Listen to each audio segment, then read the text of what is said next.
highest diplomatic levels and the military levels at regular times. India has actually also offered, hailing from Pakistan or Pakistan-occupied Kashmir, have confessed to their training and arming in Pakistan or territory under the control of Pakistan. The matter has been taken up at the highest diplomatic levels and the military levels at regular times. India has actually also offered consular access to the apprehended terrorists to Pakistan to verify their confessions. Furthermore, we had proposed that fingerprints and DNA samples of terrorists who had been killed in the Uri and Poonch encounters can also be made available to Pakistan for their investigations. Despite our persistent urging that Pakistan respect its commitment made in January 2004 not to allow its soil or territory under its control to be used for terrorism against India, there has been no let-up in infiltration or terrorist actions inside our territory.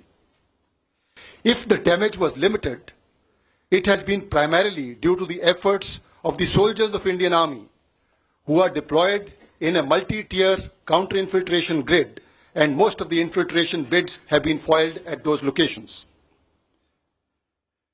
The Indian armed forces have been extremely vigilant in the face of continuing threat.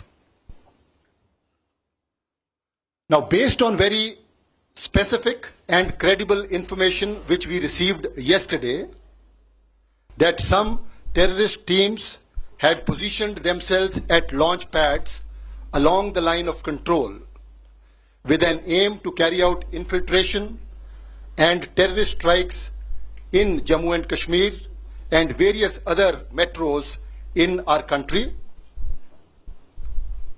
The Indian Army conducted surgical strikes last night at these launch pads.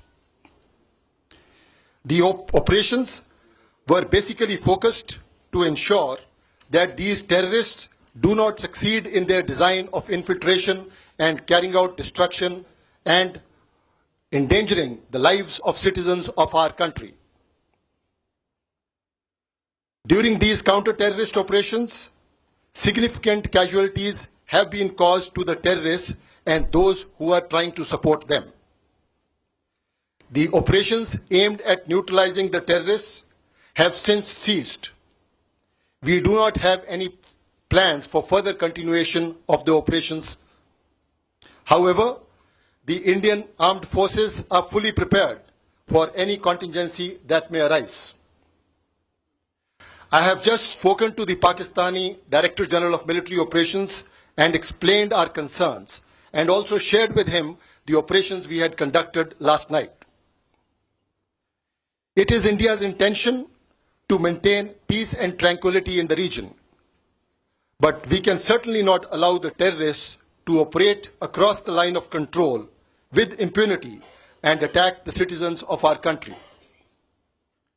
In line with Pakistan's commitment made in January 2004 not to allow its soil or territory under its control for any terrorist activities against India, we expect the Pakistan Army to cooperate with us with a view to erase this menace of terrorism from our region.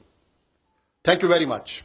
Find us on Facebook at facebook.com/ETNow and don't forget to click the like button. You can also follow us on Twitter at ETNowLive. To stay updated with all our programming, hit the subscribe button on our YouTube channel by logging on to youtube.com/user/ETNow.